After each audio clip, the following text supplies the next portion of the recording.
Ahmed Kateb dans sa chronique Regard sur le Sahel.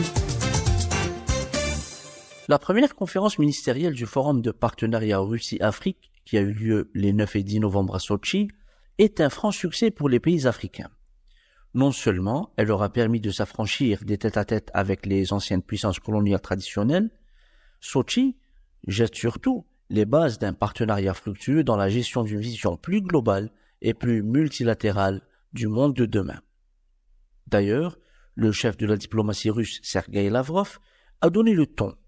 Le continent africain sera l'un des centres du monde multipolaire, a-t-il affirmé à la fin de la conférence russo-africaine.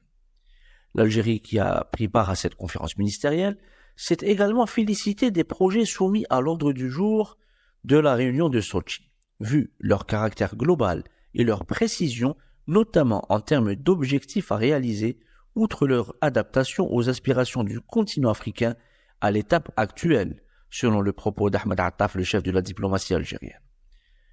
La déclaration commune de Sotchi contient des évaluations généralisées de la situation dans le monde, dans les domaines économiques et sociaux, le secteur des investissements, la sécurité, la lutte antiterroriste et d'autres défis, et enfin les domaines culturels, éducatifs et humanitaires. Fin de citation. C'est dire qu'en termes d'économie, les relations entre l'Afrique et la Russie ont fait un grand bond en avant. Le chiffre d'affaires commercial entre la Russie et les pays africains a atteint un maximum historique, jusqu'à 24,5 milliards de dollars selon Moscou. Cependant, cela ne reflète pas le potentiel dont nous disposons, qui doit être maximisé, a estimé le ministre russe des Affaires étrangères lors de cette conférence.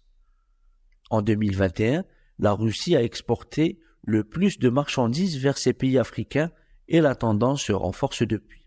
Ainsi, d'après les données du Centre russe des exportations, l'Égypte arrive en tête avec 28% du volume total des exportations vers l'Afrique, soit 4,2 milliards de dollars, suivi par l'Algérie avec 20% du volume total des exportations russes en direction de l'Afrique à hauteur de 3 milliards de dollars et le Sénégal qui vient à la troisième place de ce podium avec 8% des volumes des exportations russes, soit 1,2 milliard de dollars.